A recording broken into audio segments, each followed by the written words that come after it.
200 years ago, a bastard of House Dane named Vaelor Sand carved his own legacy, founding a cadet branch within House Dane known as House Starfell. From those humble yet defiant origins, the Starfell line rose, surpassing even the Danes themselves, becoming the rulers not only of the Torrentine, but of all of Dorne. Now, after years of the house quietly amassing draconic power, Caswyn Starfell stands on the cusp of eclipsing the Targaryens. After a sweeping draconic conquest across the Narrow Sea, we now turn our dragons against the Targaryens in earnest. We have fought with dragons before, but never against those who ride them as we do. Now, the skies of Westeros will burn with a duel of dragonfire that will decide the fate not only of Dorne, but of House Starfell itself.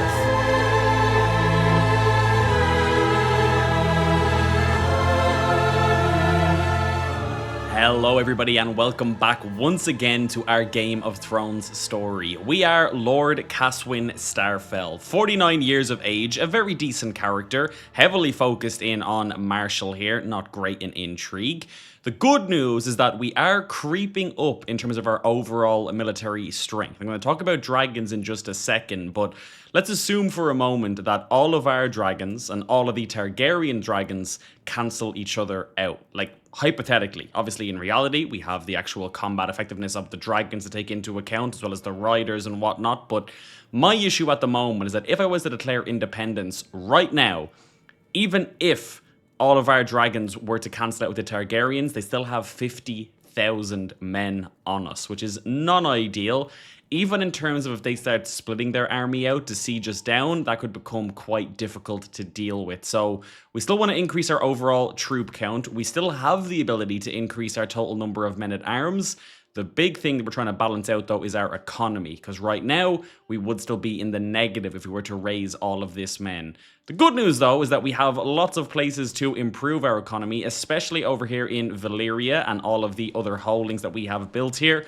We still have many to actually build and lots to upgrade as well. So we're keeping a very, very close eye on Valyria, trying to upgrade that even more to really maximize those tax gains, which should hopefully grow pretty exponentially as we get into those deeper levels. Speaking of dragons, let me take you behind the scenes for just a moment.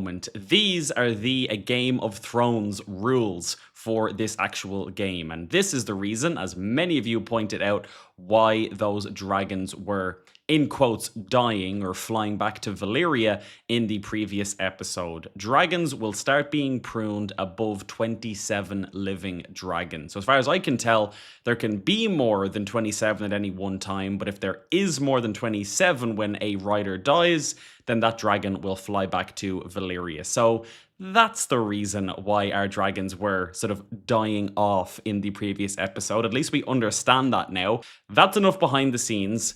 I don't actually think I'm going to change the limit of dragons in the world, mainly because I don't want the next few episodes to be me sitting back in Dorne doing nothing and then getting like a 50 dragon advantage on the Iron Throne. Obviously, that's an exaggeration, but I don't think it makes a ton of sense for us to just sit back, hoard the dragons, and then attack when they have none. I want it to be a bit of a challenge, and right now I think it is actually decently balanced. We've done a great job at matching the Targaryens in terms of draconic strength.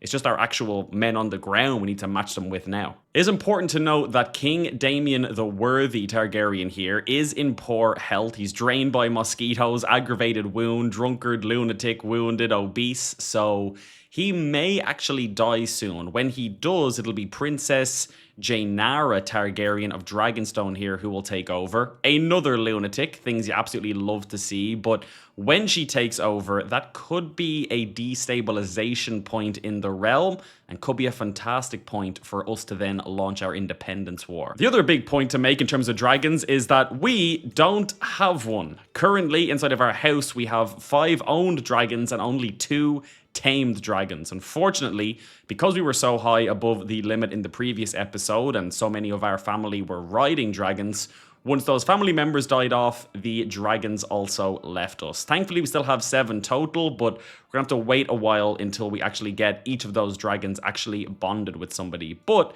I can kick us off there. I'm going to have a look inside of our actual dragon pit today, because what I would like to do is pick a dragon that Caswin here will attempt to bond with. So we have quite a few options here. We have Prumiax, the young 15-year-old dragon. We have Turgon as well, who's 61. We have Corzion here, who I think is actually tamed. Yeah, Uthor, our half-brother, is riding him. There's Dragox as well. We also have Sarnor over here, and then Balefax. In terms of actual power, Balefax here would be far and away the best one to go with. 201 combat effectiveness, and far and away the biggest dragon that we have. Socialized dragon, solitary, impulsive, imperious, and accepting. Let's begin the actual bonding process. I suspect it might take longer than 11 months, but to be honest, 47% success chance off the bat is not bad at all. Actually, having them in the dragon pit makes it a lot easier. We have a head dragon keeper now, and of course, we have dragon blood. What I am unsure about is where to go in terms of our lifestyle. Ironically, now would probably be a fantastic time to go into intrigue to try and get those blackmail hooks on other vassals, but with 4 starting intrigue, that could be somewhat of a waste of time. We'd be spending a lot of time picking up perks here just to have a fighting chance as opposed to an actual advantage. I feel like I've been doing this for quite a while, but I still feel like it could be worth rotating into stewardship for the time being, continue to build up that economy, build out our army, and really get as strong as we possibly can so that when there's an opportunity for independence, we can seize it. Also, don't forget that the Mad King is technically our rival because he's enraged by the fact that we gained a title that they're the legitimate house of, even though he's the man who gave us that title, but what can you expect from a lunatic? Oh, it's been a while since I've seen this event. Fine, put me back in control of the bank. Thank you very much. Here. 299 votes. Oh, and look at this. Straight away, we also have the death of a dragon rider, none other than the actual queen of the Iron Throne, Janara Targaryen here. Her dragon Banzolkal, who's 115 years old, is now without a rider, but is in the dragon pit inside of King's Landing. Oh, with the grief of losing his wife, the king is now literally dying, so it could be very soon that we see Janara Targaryen take over here. Wait a minute. I didn't realize this because we've had the actual regent beside her for the time being, but I wanted to see who their spouse was, and it's Marion Starfell. I don't actually remember marrying you off, but maybe it was for an alliance quite a while ago. The succession has been very strange here. We've been expecting more children and whatnot, and even before this, there was some weird inheritance. Now, it seems like she has also imprisoned him, which is not fantastic. Can we pay the ransom? Okay, yes, we can. Let's pay the ransom to get him out of jail at the very least. You know what? When she actually becomes queen, this could actually be very useful for us if we use it right. Technically, for the first time ever, we will have a king consort Starfell man. What I will certainly do for now is recruit him as a spy at the very least, because having eyes and ears inside of the future queen's court could be very beneficial. Obviously, it's difficult to roleplay around, but it's slightly unfortunate that our dynasty member started to die first and we lost their dragons, and now that we're back under 27, the Targaryens get to keep theirs. Oh my word, look at this. First of all, we have another dragon entering the world. Rhaenys Targaryen here is after hatching Wraithwing. That's a fantastic name for a dragon. But more importantly, look at this. Your fellow vassal, Lord Arthur, created the Liberty faction against King Daemion. This could be our chance. Do we want to join House Goodbrother in rebelling against the king? To be honest, not the best house that we'd want to have as allies. Somewhat of a distraction, not exactly making up those numbers, but let's join this for now anyway, and perhaps somebody else will even join. Oh, look at this. Eric died. The Sword of the Morning died at 30. How did you die? Oh, pox. With the death of Eric, the mantle of Sword of the Morning stands empty. Once the funeral rites are over, and him has demonstrated exceptional talent thus far and proven themselves a man of honor, perhaps they are even worthy of becoming the next Sword of the Morning. Okay, so this is wrong because it's not a him. It's Illyria Starfell. How is she looking? Wow, look at this. Formidable fighter, shrewd banker, faithful blade, legendary blade master, skilled tactician, 30 prowess. Absolutely, I will bestow Dawn upon her. Look at this council invitation to my evil vassal. I have come to the inexorable conclusion that you are truly the best candidate I have for my open council position. Though it pains me to do so, I am unfortunately obligated to offer you the position of steward of the Iron Throne. We will gladly accept that. He's likely trying to sweeten us up so we leave this faction, but we're not going to. Now would really be the time to try and force one of these other vassals into joining this faction with us. Even just the Westerlands, the North, the Stormlands, any of these I'd be happy with just to really help in terms of numbers. Oh no, Balefax rejects bonding. Foreboding fills me as I navigate Balefax's lair. Though every part of me screams to return to my castle, I force myself to take a step, then another, until I am a mere feet away from Balefax. The dragon stirs as I approach, distracted from the charred chicken clutched in her jaws. Her eyes track me with malicious curiosity, like a cat regarding a bird. Summoning the remnants of my courage, I stretch my hand out toward the creature. When my fingers are but a handspan away, Balefax suddenly lunges toward me, her jaws snapping just shy of my fingers. Rearing back to her full height, Balefax roars in warning, and I see orange tendrils of flame building behind her fangs. Panic racing through my veins, I flee the lair, stopping only when I reach the safety of my knights. Turgon here seems decent, still relatively young and a decent combat effectiveness as well. Let's try with you. Oh my word, the king is dead at long last, died of heart failure. Also, another 1500 gold from the High Septon there. Thank you very much. Wait a minute. Queen Daenice Targaryen of the Iron Throne is now our liege. How did that happen? Usurped. How did she manage to usurp the throne upon his death? That's a very interesting one. So it did not go to the woman that we actually had a Starfell man married to. It's instead Queen Daenice, who supposedly has usurped the throne here. Something very strange has gone on following the death of the king. Incredibly, she's also in poor health, and her primary heir is from House Goodbrother that's currently with us in the Liberty faction. I don't know if they'll stay in it if they end up in control. Oh, maybe this is it. The conflict that once threatened to tear the realm asunder has reached its conclusion, with Princess Rhaenyra, once the legitimate heir to the throne, now relinquishing her claim to the throne. As the dust settles, the kingdom braces itself for a new era, one shaped by the aftermath of bitter rivalry and the promise of renewed unity. Interesting.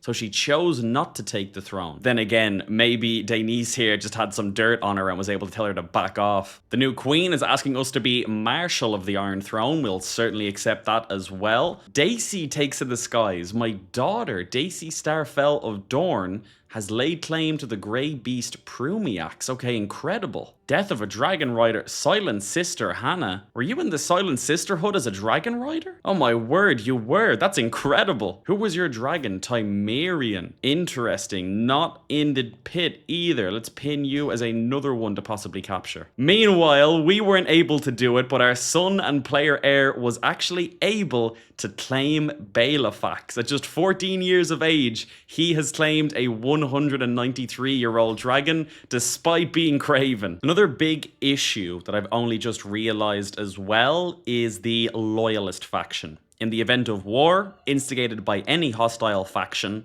all Loyalist members will rally their armies to defend their liege. And in this faction is the Vale and the Westerlands. So we not only need to get them into our faction, we need to get them out of this one. Oh, and look at this as well. Rhaenyra, despite willingly giving up the crown, now has started a claimant faction for the Seven Kings of the Iron Throne for Arya Targaryen of Bearstone.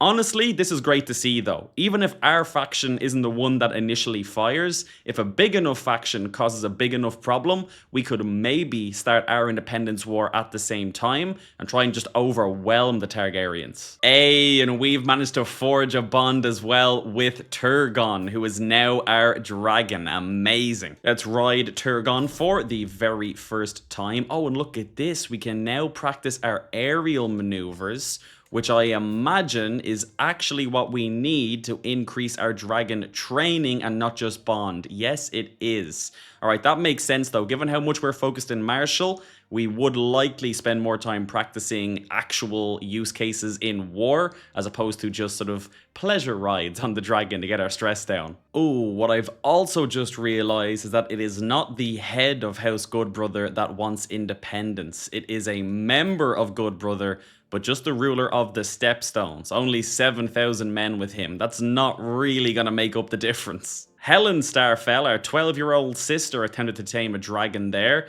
She's picked up severely burned, I assume, in the process. But to be honest, with how long we have had dragons around us at the moment, I'm surprised we don't have more burned Starfell members. Ooh, and Dragox's gender is revealed to be female. Fantastic. What will be incredibly interesting, should Daenerys die at the moment, outside of some other unusual form of usurping the crown, technically the primary heir would be her grandson, who isn't a Targaryen. I realized that he was Goodbrother before and thought about the fact how that would mean that Goodbrother would leave the faction. I didn't think about the fact that it would be the first time ever that a non-Targaryen would sit the Iron Throne. There is something else that we could possibly do against the Iron Throne as well, which is conducting a terror campaign. As a rider of a great dragon, it is for me to decide how it is to be used in warfare. Though often their use has historically been restricted to enemy armies, there is nothing stopping me from using it to lay waste to my enemy's civilian population.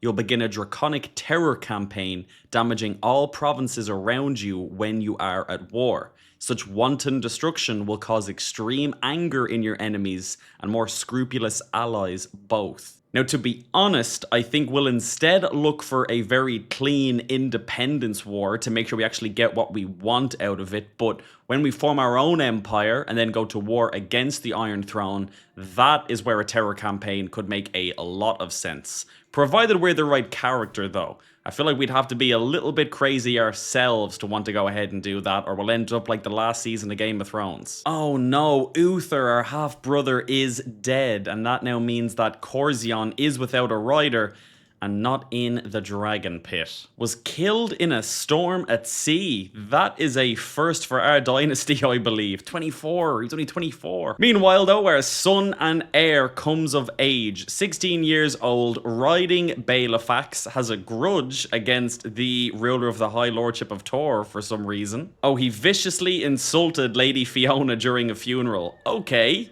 Other than that though, quite a decent character. Craven's not good at all, but everything else I'm more than happy with. Oh, I don't believe this. I got notification that our realm was being raided. It's not our realm, but the Iron Throne itself. But when we look at where the raiders are, they're down in the islands where the Danes currently are. So it seems as though somewhere along the way here, of course, it's House Goodbrother of the Stepstones. They are not happy with the islands they have. They've moved further south, and now they're picking up vassals right next to the original, essentially outcast, the Danes. We have Captain Dagos, the Red Star Dane, and then over here, Captain Quarren Dane, and then over in Talon here, Captain Micah the Cruel Dane. Still incredible to me that in this timeline, the Danes have been reduced to pirates inside of the Basilisk Isles, which now are falling under control of the Iron Throne through Goodbrother's expansion. Given that we're planning to actually start our own independence as well, I might actually refuse to become a captain or commander for the Iron Throne,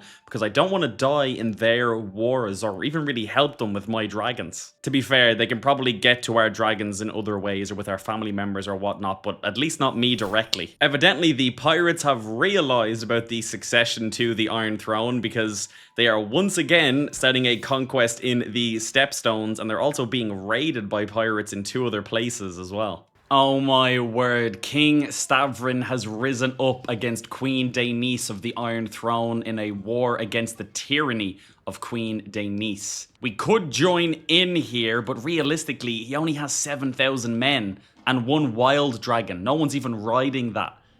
I really want to start this independence war and do some damage, but I can't do it like this. We're not ready to face 100,000 men. We'll do nothing for now. We'll bide our time and stay on the sidelines. Wait, what?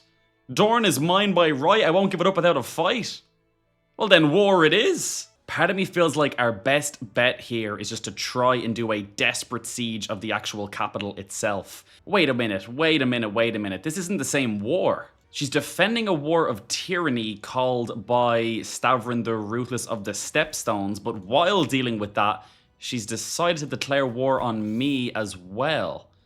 But interestingly, in this war, she doesn't have any allies. Still a monstrous amount of men, but no allies is interesting. Oh, so technically now, because we are independent and fighting this war, I now have the decision to crown or not to crown. War has broken out within the realm and I still have yet to be crowned. Given the circumstances, the realm may yet forgive me if I forego a formal coronation ceremony. Then again, the lords of the realm may hold it against me in the years to come. So I can rush the formalities, we'll get rushed coronation, which is not fantastic across the board.